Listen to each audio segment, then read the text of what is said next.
Hello friends, இன்றைக்கி நம்ம பார்க்க போகிறது கருவேப்பிலை பொடி எப்படி செய்யலான்னு பார்க்கலாம். அதுக்கு கொஞ்சம் கடாயில் எண்ணெய் ஊற்றிக்கோங்க.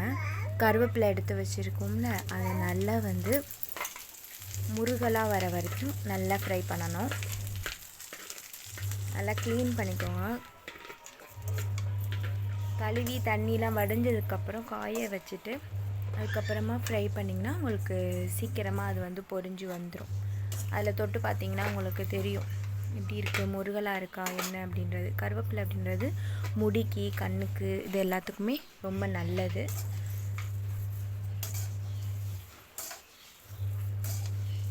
இப்போது இதை நல்லா ஃப்ரை பண்ணிட்டோமா, இப்போ அமைக்கி பாருங்கள், உங்களுக்கு தெரியும் இலை நல்ல முருகலாக வரும்.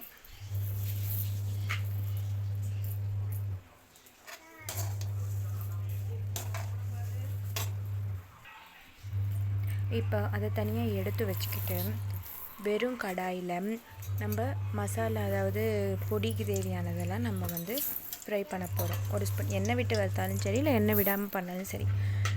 உளுந்து இருக்குது இல்லைங்களா, அதை அந்த அளவு காமிச்சிருக்கேன் பாருங்கள், அந்த அளவுக்கு எடுத்துக்கோங்க. நம்ம நிறையா தேவைப்படுது, நிறையா கருவேப்பிலை இருக்கிறனால நிறையா எடுத்துருக்கேன்.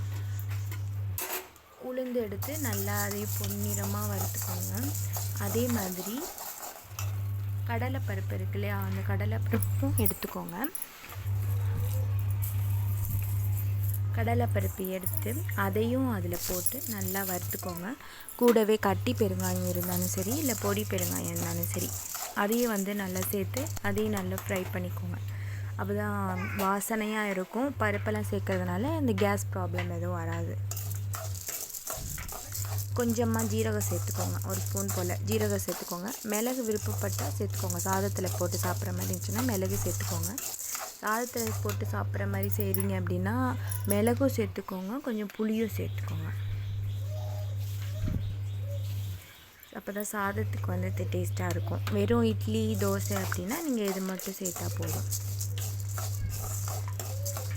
இப்போ அதையும் நல்லா ஃப்ரை பண்ணிட்டீங்களா, ஃப்ரை பண்ணி தனியாக எடுத்து வச்சுக்கோங்க. அது அப்படியே கோல்டன் கலரில் வரணும் உங்களுக்கு, அப்போ தான் நல்லாயிருக்கும்.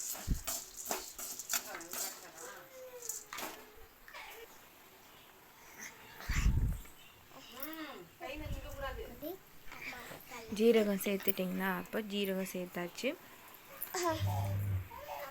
தனியாக எடுத்து வச்சிட்டோமா. இப்போது காரத்துக்கு தேவையான அளவு மிளகாய் எடுத்துக்கணும். வரமிளகாய் எடுத்து அதையும் நல்லா ஃப்ரை பண்ணிக்கோங்க. இப்போது தேவையான அளவு உப்பு சேர்த்து இது எல்லாத்தையும் நல்லா பொடி பண்ணி எடுத்துட்டிங்கன்னா கருவேப்பிலை பொடி ரெடி. நீங்களே ட்ரை பண்ணி பார்த்துட்டு எப்படி இருக்குன்னு சொல்லுங்கள்.